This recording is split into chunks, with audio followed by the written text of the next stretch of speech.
अस्सलाम वालेकुम वरहमतुल्लाहि वबरकातुहू। Peace be upon you. Good evening everyone.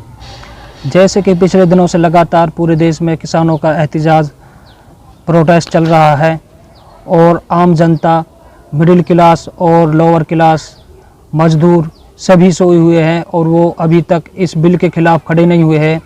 मैं सभी से अनुरोध करता हूं कि वो किसानों के साथ खड़े हो, क्योंकि ये कानून केवल किसानों के खिलाफ़ ही नहीं है बल्कि सभी लोगों के खिलाफ़ है। मैं इस तीनों बिलों के बारे में थोड़ा सा आपको समझाता हूं। जो पहले आवश्यक वस्तु अधिनियम 1955 था, कानून था, जो अब उसमें अमेंडमेंट किया गया है, उसमें संशोधन किया गया है और इस संशोधन में यह कहा गया है, अगर कोई भी व्यापारी फसल को इकट्ठा करता है तो वह लीगल है, इलीगल नहीं है। लेकिन जो पहले था, जब संशोधन नहीं हुआ था 2020 से पहले, तो ये इलीगल था और इसमें बोला गया है कि बस उस वक्त नहीं कर सकते जब राष्ट्रीय आपदा या अकाल आ जाए।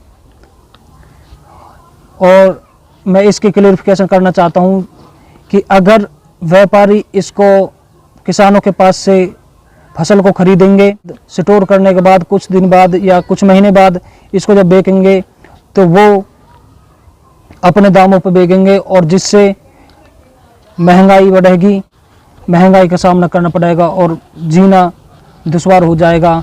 खाने पीने की जो भी वस्तुएं होती है वो सभी खेती से आती है, किसान अन्नदाता इसको पैदा करते हैं। दूसरा बिल है जो कृषि उत्पादन, व्यापार और वाणिज्य बिल।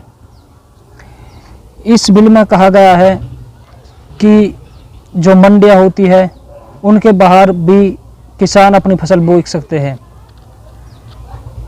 जिससे किसानों के जो मिनिमम सपोर्ट प्राइस होता है MSP, वो इसमें सही नहीं मिलेगी और किसानों को इसमें घाटा ही है। और मंडियों को ख़त्म करने की एक मुहिम चलाई जा रही है, एक कोशिश जारी है जो इस कानून के अंतर्गत देखने को मिल रही है।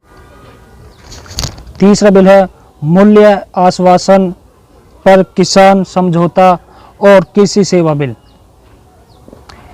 इसमें जो छोटे किसान होते हैं वो फसल बोते हैं और उनकी फसलों के अच्छे रेट नहीं मिलते हैं, कम ज़मींदारी होती है, जिसके कारण उनको घाटा जाता है बहुत ज़्यादा।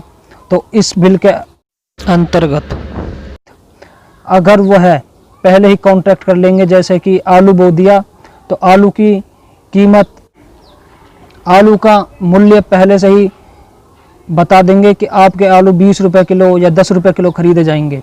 अब चाहे आलू 50 हो जाए या 40 हो जाए, उससे किसान को कोई लेना देना नहीं है। जो समझौता कर लेगा उस पर सिग्नेचर कर देगा, साइन कर देगा, अंगूठा टेक देगा, तो वह किसानों की जो भी किसानी होती है, फसल होती है, उसमें उसका कोई अधिकार नहीं है। उसको केवल 20 का ही मूल्य मिलेगा, 20 रुपये प्रति किलो का ही मूल्य मिलेगा, उससे ज़्यादा नहीं मिलेगा। इन तीनों बिलों में केवल किसानों की लूट खसोट की जा रही है और 27 तारीख को जो बिल थे इन पर राष्ट्रपति ने इस पर साइन कर दिए थे, अपनी सील लगाती थी और 27 तारीख के बाद यह कानून बन गया है। जो अभी बिल था अब वो कानून बन गया है।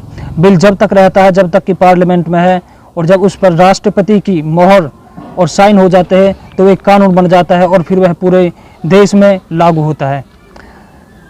और मैं सभी से यही अनुरोध करता हूं कि इन तीनों कानूनों को बहिष्कार करें और सभी लोग किसानों के साथ खड़े हो, अन्नदाताओं के साथ खड़े हो, ताकि जो उनके साथ ये बाबरता की जा रही है ये बाबरता ना हो और किसानों का उनका हक मिले, जैसे कि किसानों को मिलता आया है। इन तीनों कानूनों के बाद किसानों को बहुत घाटा जाएगा।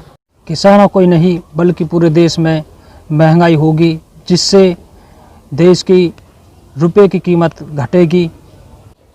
यह तीनों कानून जब पूरे देश में लागू होंगे तो किसानों की दीन दशा बहुत ही ख़राब हो जाएगी।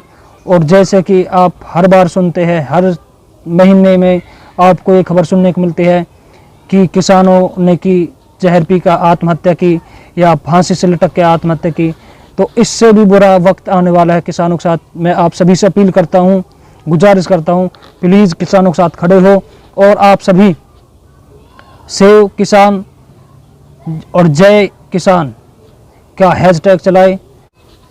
इस कानून के साथ आप सभी खड़े हो जाए और जिससे यह कानून वापस ले लिया जाए।